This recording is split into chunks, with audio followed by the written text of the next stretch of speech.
Hey everyone, and welcome back. I don't know about you, but sometimes I just feel like I am Yeah. drowning in information, Yeah. I hear. just too much of it. So today we are going to try to cut through the noise Mm. and really get to the heart of things with a deep dive into Seneca's On the Shortness of Life. Great text. Yeah, it's a classic for a reason, and Absolutely. it's packed with timeless wisdom about how to really live a fulfilling life. And it's funny because we all complain about not having enough time, right? Yeah. But Seneca's whole premise is it's not really about the length of life, but about how we actually use it. Right. Right. So it's not about like living to be 100. It's about making the most of the time that we have. Exactly. It's about quality, not quantity. Exactly. Yeah. And Seneca really believed that a lot of people just squander their time Oh, yeah. on pointless pursuits. They get so preoccupied with things that Mm. ultimately don't matter. And he's not afraid to call us out on it, is he? Oh, no, he's very direct. He's got this great analogy. Um, he compares a life full of meaningless busyness to a sailor who's just being tossed around by storms, you know? Oh, wow. They might be at sea for a long time, Right. but they're not actually having a fulfilling journey. It's just this constant struggle. That's a good one. That's a really good one. Oh. So, like, what are some things? Yeah. What are some things that you find yourself, Oh, getting preoccupied with? What are the things that are kind of? well, I think for a lot of us, Yeah. it's that constant feeling of like, we need to be doing more, Yes. Like there's always something else that we Hmm. should be doing or could be doing. Checking off the list. Yeah, exactly. Yeah. And Seneca would say that's a trap. Oh, totally. He talks about that someday trap, Uh-huh. right? Like, oh, I'll be happy when I retire, or Or when I get that promotion or when the kids are grown. yeah, exactly. And he would say that that kind of thinking is the biggest waste of life because it makes us lose sight of the present moment. And he's got that great line where he says, Oh, which one? "You are arranging what lies in fortune's control, and abandoning what lies in yours." So good. It's like he's saying, Mm-hmm. stop worrying about all the stuff you can't control Yeah. and start focusing on how you're actually using the time that you do have. Right. And it's so easy to get caught up in, you know, It is. planning for the future or dwelling on the past. Absolutely. You're totally miss out on what's happening right now.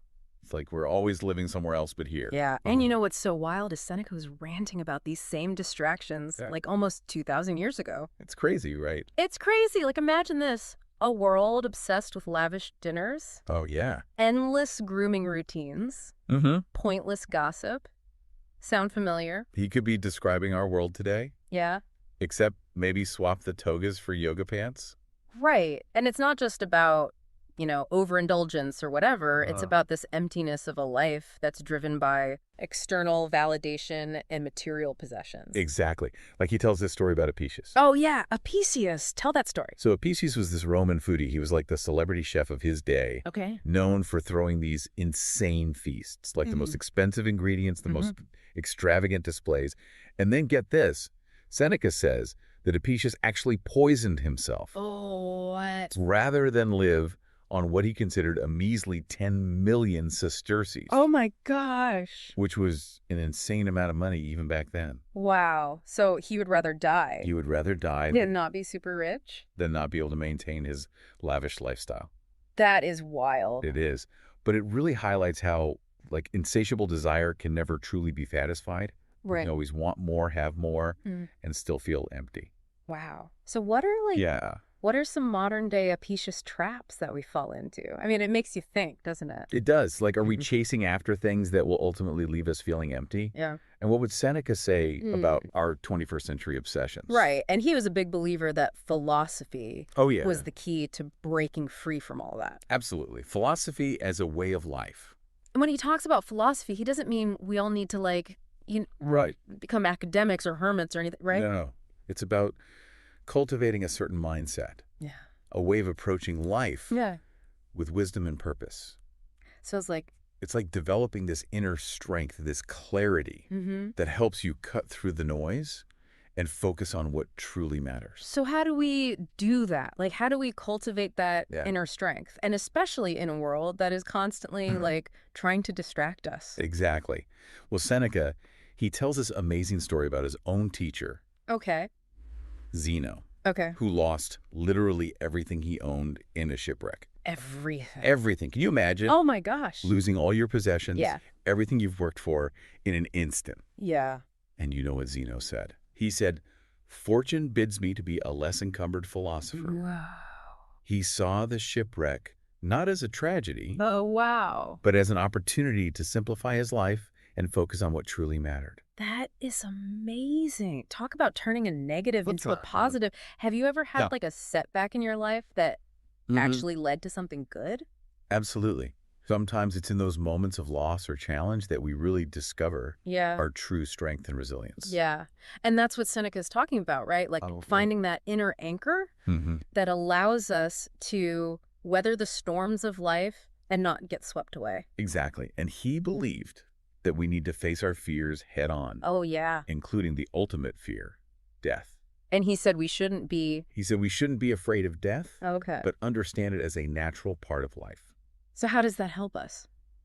Well, if we can really grasp that, Yeah. it can actually liberate us to live more fully in the present moment because we're not so consumed by worries about the future or regrets about the past. Right. We can just embrace the time we have right now.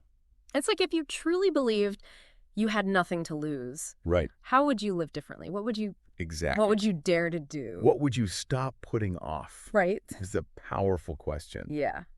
And we are going to keep exploring that We are. in the next part of our deep dive. Like even deeper. So stay tuned. Stay with us. So we are back and we are talking about Seneca. And, you know, Yeah. one of the things that really struck me is how he talks about all the ways we are preoccupied Brilliant. with stuff that doesn't really matter. Preoccupied. That's the word. Yeah. And we end up, rushing around like crazy. Constantly. And we never really start to just like be present and savor the moment. It's like we're always on to the next thing you know. Always chasing. Always chasing, yeah. Seneca gives this example of someone who is like always traveling. Yeah. But they never really experience any of the places they visit. Just rushing from one place to the next, checking things off a list. Yeah. And he says that is how a lot of us live our lives. It's true. Always looking ahead, never really appreciating where we are. So how do we break free from that? I mean, he keeps saying philosophy, but Yeah. what does that even mean? Right. It's not like we all need to become philosophers, Yeah. you know, with the robes and the Yeah. sandals and all that. Right. It's more about developing a certain mindset, Okay. like a set of lenses Mm. that helps you to see the world more clearly. To cut through the noise. Exactly. To focus on what truly matters. It's interesting that he's writing all this to his friend. Paulinus. Yeah. Who was like a high-ranking Roman official. Right. He was a busy guy. Yeah. And Seneca is basically telling him like, hey, step back from all that. Yeah. Take some time for yourself. Take some time for philosophy, for reflection. Which seems kind of counterintuitive, right? Like Yeah, you would think. a guy like Seneca who had been in the thick of Roman politics would be all about power and ambition. But he realized that true fulfillment doesn't come from external achievements. It comes from within. It comes from inner peace wisdom and living in accordance with your values. I love that phrase, living in accordance with nature. Yeah. What do you think he meant by that? Well, I think it's about recognizing that we're part of something bigger than ourselves. Mm-hmm. We're part of this natural order, this web of life. And when we live in harmony with that, Yeah. we find contentment. Exactly. It's not about rejecting the world or becoming a hermit. Right. It's about finding a balance, Okay. making time for both our inner and outer lives. And, even in retirement or in a more private capacity, Seneca believed that there were still ways to be of service. you give back, Yeah, to contribute to the common good. like through teaching or offering counsel. Or just being a good friend. Right, just being present for others. It's about recognizing that we all have something to offer. Regardless of our status or position. Exactly. Yeah. And it makes you think about what it really means to live a good life. Yeah. It's not about the stuff you accumulate or the titles you acquire. Right. It's about living in a way that aligns with your true nature, Yeah. with your deepest values. And accepting our mortality, too. Oh, absolutely. That was a big one for him. Yeah. He said we shouldn't fear death, Yeah. but understand it as a natural part of life. And you know what's interesting? What?